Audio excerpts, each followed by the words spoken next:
ಮಾತೃಭಾಷೆ ಕನ್ನಡದ ಈ 9 ಅಚ್ಚರಿಯ ಸಂಗತಿಗಳನ್ನ ನೀವು ನೋಡ್ಲೇಬೇಕು. ಈ 9 ಸಂಗತಿಗಳು ಒಂದಕ್ಕಿಂತ ಒಂದು ಕುತೂಹಲ ಮತ್ತು ಆಶ್ಚರ್ಯ ಹುಟ್ಟಿಸುವಂತಿವೆ.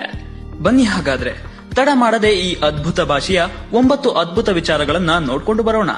ಕನ್ನಡ ಭಾರತದ ಅತ್ಯಂತ ಹಳೆಯ ಭಾಷೆಗಳಲ್ಲಿ ಒಂದು. ಹೌದು, ತಮಿಳು ಮತ್ತು ಸಂಸ್ಕೃತದ ಬಳಿಕ ಕನ್ನಡ 3ನೇ ಅತ್ಯಂತ ಪುರಾತನ ಭಾರತೀಯ ಭಾಷೆ. ಕನ್ನಡ ಭಾಷೆ 2000 ವರ್ಷಗಳಿಗೂ ಹಳೆಯದು. ಲಭ್ಯವಿರುವ ದಾಖಲೆಗಳು ಮತ್ತು ಸಿಕ್ಕಿರುವ ಕಲ್ಲಿನ ಮೇಲಿನ ಕೆತ್ತನೆಗಳ ಆಧಾರದ ಮೇಲೆ ಕನ್ನಡ ಇತಿಹಾಸ 2000 ವರ್ಷಗಳಷ್ಟು ಹಿಂದಕ್ಕೆ ಹೋಗುತ್ತದೆ. ಯಾರಿಗೆ ಗೊತ್ತು, ಇನ್ನೊಂದಿಷ್ಟು ಸಂಶೋಧನೆಗಳು ಆದ ನಂತರ ಅದಕ್ಕಿಂತಲೂ ಹಳೆಯ ಕನ್ನಡದ ಬರಹ ಸಿಕ್ಕಿದರೂ ಸಿಗಬಹುದೇನೋ. ವಿದೇಶಿಯನಿಂದ ಶಬ್ದಕೋಶ ಬರೆಯಲ್ಪಟ್ಟ ಮೊದಲ ಭಾಷೆ ಕನ್ನಡ. ಹೌದು, ವಿದೇಶಿಗರಾದ ಜರ್ಮನ್ ಪ್ರಜೆ ಫರ್ಡಿನಾಂಡ್ ಕೆಟಲ್ ಕನ್ನಡ ಬರದಿದ್ದರೂ ಕನ್ನಡವನ್ನ ಕಲಿತು ಕನ್ನಡದ ಸೊಗಡಿಗೆ ಮಾರು ಹೋಗಿ ಕನ್ನಡದ ಹುಚ್ಚು ಆರಾಧಕರಾಗಿ ನಂತರ ಕನ್ನಡ ಭಾಷೆಯ ಶಬ್ದಕೋಶವನ್ನೇ ಬರೆದು ಬಿಟ್ರು. ಇದು ಕಿಟಲ್ ಡಿಕ್ಷನರಿ ಅಂತಾನೆ ಖ್ಯಾತವಾಯಿತು. ಕನ್ನಡದ ಮುಂದೆ ಬಚ್ಚ ಇಂಗ್ಲಿಷ್ ಭಾಷೆ.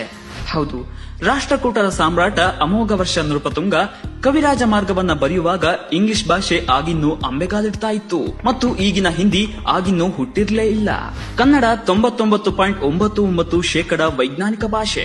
ಭಾಷೆಗಳಲ್ಲಿ 2 ವಿಧ, ಫೊನೆಟಿಕ್ ಮತ್ತು ನಾನ್ ಫೊನೆಟಿಕ್. Kannada 99.99% phonetic language. ಅಂದ್ರೆ ಉದಾಹರಣೆಗೆ ಕನ್ನಡದಲ್ಲಿ ಬರೆಯುವ ಅಕ್ಷರಗಳನ್ನ ಓದುವ ಹಾಗೆ ಓದ್ತೇವೆ. ಆದರೆ ಇಂಗ್ಲಿಷ್ ನಲ್ಲಿ ಹಾಗೆ ಇಲ್ಲ. ಇಂಗ್ಲಿಷ್ ನಲ್ಲಿ CUT ಅಂದ್ರೆ ಕಟ್, ಆದ್ರೆ PUT ಅಂದ್ರೆ ಪಟ್ಟಾಗಲ್ಲ, ಪುಟ್ಟೆಂದು ಆಗುತ್ತದೆ. CAT ಕ್ಯಾಟ್ ಅನ್ನುತ್ತೇವೆ. ಅಂದ್ರೆ ಸಿ ಅನ್ನುವ ಶಬ್ದವನ್ನ ಕ ಆಗಿಯೂ ಇಂಗ್ಲಿಷ್ ನಲ್ಲಿ ಬಳಸಲಾಗುತ್ತದೆ. ಆದರೆ ಕನ್ನಡದಲ್ಲಿ ಇರುವ ಶಬ್ದಗಳನ್ನ ಹೇಗಿದೆಯೋ ಹಾಗೆ ಬಳಸ್ತೇವೆ. ಹೀಗಾಗಿ ಕನ್ನಡ ವೈಜ್ಞಾನಿಕವಾಗಿ ಅತ್ಯಂತ ಸ್ಪಷ್ಟತೆ ಇರೋ ಭಾಷೆ.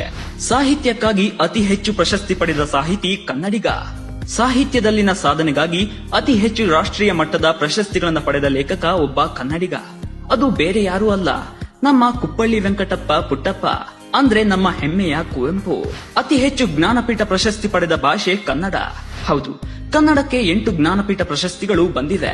ಹಿಂದಿಗೆ ಬಂದಿರೋದು 6, ತೆಲುಗಿಗೆ ಕೇವಲ 2, ಇನ್ನು ಮಲಯಾಳಂಗೆ 3 ಮತ್ತು ತಮಿಳಿಗೆ ಕೇವಲ 2. ಇದು ಕೂಡ ಕನ್ನಡಿಗರಿಗೆ ಹೆಮ್ಮೆಯ ವಿಚಾರ. ವಿಕಿಪೀಡಿಯಾ ಲೋಗೋದಲ್ಲಿ ಮಿಂಚಿಂಗ್. ಇಡೀ ವಿಶ್ವದ ಮಾಹಿತಿಯ ಕಣಜವಾದ ವಿಕಿಪೀಡಿಯಾ ಲೋಗೋದಲ್ಲಿ ಕನ್ನಡ ಭಾಷೆ ಇದೆ. ಈ ವಿಕಿಪೀಡಿಯಾ ಲೋಗೋದ ಮೇಲೆ ವಿಶ್ವದ ಕೆಲವು ಭಾಷೆಗಳ ಅಕ್ಷರಗಳು ಇದ್ದು ಅದರಲ್ಲಿ ಕನ್ನಡದ ವಿ ಅಕ್ಷರವಿದೆ. ಪುರಾತನ ಗ್ರೀಕ್ ನಾಟಕದಲ್ಲಿ ಕನ್ನಡದ ಸಾಲು. ಹೌದು, ಸುಮಾರು 1800 ವರ್ಷಗಳ ಹಿಂದೆ ರಚಿಸಲಾದ ಗ್ರೀಕ್ ನಾಟಕವೊಂದರಲ್ಲಿ ಕನ್ನಡದ ಸಾಲುಗಳಿದ್ದವು ಅಂತ ಗುರುತಿಸಲಾಗಿದೆ. ಅದರಲ್ಲಿ ಬರುವ ಒಂದು ಕ್ಯಾರೆಕ್ಟರ್ ಯಾವುದೋ ಒಂದು ಭಾಷೆಯನ್ನ ಮಾತನಾಡ್ತಾ ಇತ್ತು. ಆ ಭಾಷೆ ಯಾವುದು ಅಂತ ಮೊದಲಿಗೆ ಯಾರಿಗೂ ಗೊತ್ತಾಗಿರ್ಲಿಲ್ಲ. ನಂತರ ಅದು ಹಳೆಗನ್ನಡದ ಸಾಲುಗಳು ಅಂತ ಪತ್ತೆ ಹಚ್ಚಲಾಯಿತು. ಸೊ ಫ್ರೆಂಡ್ಸ್, ಇದಾಗಿತ್ತು ಕನ್ನಡಿಗರಿಗೆ ಹೆಮ್ಮೆ ತರುವ ಕನ್ನಡದ 9 ಅದ್ಭುತ ಸಂಗತಿಗಳು. ಇದು ಹೆಚ್ಚಿನವರಿಗೆ ಗೊತ್ತಿಲ್ಲ. ಹೀಗಾಗಿ ಇದನ್ನ ಎಲ್ಲರಿಗೂ ವಾಟ್ಸ್ಆಪ್, ಫೇಸ್ಬುಕ್, ಇನ್ಸ್ಟಾಗ್ರಾಮ್ ಎಲ್ಲ ಕಡೆ ಶೇರ್ ಮಾಡಿ ಕನ್ನಡದ ಬಗ್ಗೆ ಹೆಮ್ಮೆ ಮೂಡಿಸಿ.